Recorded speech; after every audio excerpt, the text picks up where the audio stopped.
Welcome back to the Everton Extra channel. Today we're going to be doing a media roundup with Lee. Lee, how are you, mate? Not too bad, Rhiad. How are you? Yeah, not bad, mate, not bad. Now, the first one we've got on our list, it's been a busy first few days for Everton in regards to news. The first one is Assane Diao, who's an 18-year-old winger from Real Betis. He's only scored 2 goals this season. He's got a market value of around €15 million. This isn't someone I want to see Everton target, to be honest, Lee. I'm not going to lie. Yeah, well, 18 years old. It's hard to see anybody at the 18 years old trying to break into the squad now. We kind of need players for now, and then like you kind of feel bad for the likes of Chimiti as well. Chimiti kind of a young player after coming to the squad now, and then another young player getting brought in on top of that. Yeah. It's kind of a bit of a sticky situation for him, and then as well as that, he wouldn't feel comfortable at a club, and especially he's shown good performances, good player, Chimiti himself. So Yeah. I kind of feel. But 18 years old, it's always good to be looking at the youth, to be honest. Defo. If it was to happen, I couldn't see it happening until maybe summer. But Lee, the next one we've got is Ben Godfrey is being looked at by AS Roma. Now this one comes out to the Italian media, so obviously take it with a bit of pinch of salt. But I think the asking fee for Everton is around £9 million, which is a little bit low, innit? Oh, very low. Very low. When you kind of look at what Ben Godfrey done at the club, a very versatile player. He's fallen out of favour with injuries, COVID, things like that. But at the same time, do you really want to be getting rid of a player when you have worse players in the squad? Yeah, getting rid of him, exactly. And then as well as that, 9 million, very low. You'd want a lot more, and I think as well, Newcastle were also interested, so you kind of don't want to let go of a player to one of your rivals in the Premier League. So no, I don't fancy that one, to be honest. No, neither do I. I think with Reece Welch getting called back as well, I assume he's probably going to go back out on loan, so it doesn't make sense to sell Ben Godfrey as well as Mason Holgate going, potentially getting recalled and probably getting sold. So it doesn't make any sense whatsoever. Now the hot topic, Lee, is Amadou Onana, who was on the shortlist of a few clubs. Now, if there was to be any deal happening, I don't think it would happen till summer, because I don't think Everton would be willing to sell Onana in January. But one of the clubs, Fabrizio Romano, said a few days or weeks ago was Barcelona who were interested, and in the past it's been Chelsea and Arsenal have been interested, so I imagine they're the clubs who are shortlisting Onana. But I'd hope for somewhere around 60 million, to be honest.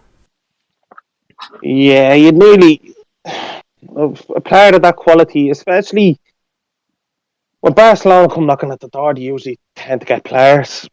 Arsenal and Chelsea, if they're interested, I'd be hiking up a lot more than 60 million. Like I said, Premier League rivals, you don't really want to be selling to clubs like that and kind of like shooting yourself in the foot, you know? With Onana, I think the people, Everton fans, either love or hate him, whatever, but I can't really understand the argument for hate. But I just think we're frustrated that because we know we can do a lot more and we know we can be the best midfielder for Everton, he probably is the best midfielder for Everton, but he can be one of the best in the league.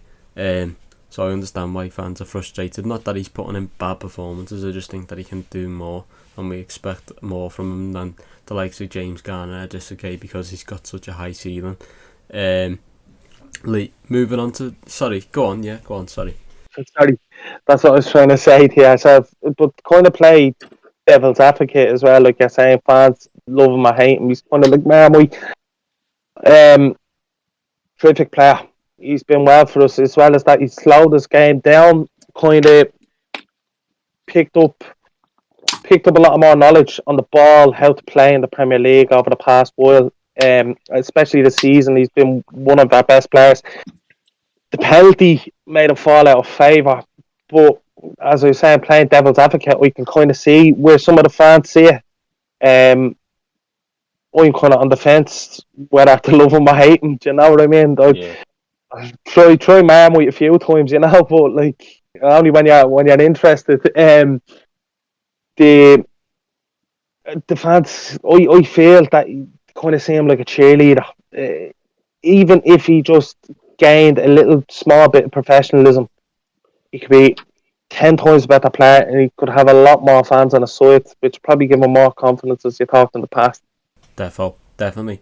Now, Lee, the last topic I'm going to touch on is something that's been the story of Everton's lives for the past few years, and it's Sky Sports reporting that Everton are going to have to shift a few players and sell a few players before even thinking about signing anyone, which Dyche said today.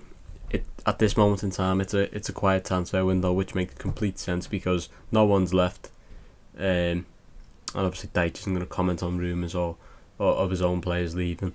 But I wouldn't worry too much if Dyche says at this moment it's quiet, because obviously it's going to be quiet because we need to sell, and Dyche isn't going to say, okay, we're looking at selling Ben Godfrey. Do you know what I mean? It's not realistic for him to say that. So at this moment, yeah, it's quiet. No doubt Everton are looking at players if players do go out the door and have options there ready to sign. But it's been the same for the past few years since Machiri's came in, since we've spent so much stupid money. But I imagine that, to be honestly, I imagine it'd always be like that. Yeah, it's always going to be like that, to be honest, Rhiad. Personally, myself, as we'd always like to get rid of the dead wood, but at the same time, you're kind of like, if you're going to bring players in, you want to bring in more quality. Look, we're stuck in a situation now at this moment of time where we've bought a lot of players and we bought a lot of shy players at the Yeah, same time. It didn't work out for us. Trying to offload them, get rid of them, it'll be hard, but it'll have to be done. Then you're looking at the players that we do have, the assets, the likes of Roundup, ONANA, players like this. Like, one day they are gonna go. yeah, of course, yeah, There's no questions about that. I don't want the day to be now. We need players for the now, as I said, and you look at us the way we have in the past a few transfer seasons and transfer windows and stuff like that.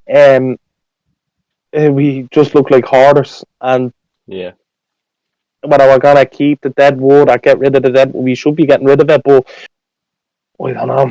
yeah. It's one of those questions where you can only have time to tell.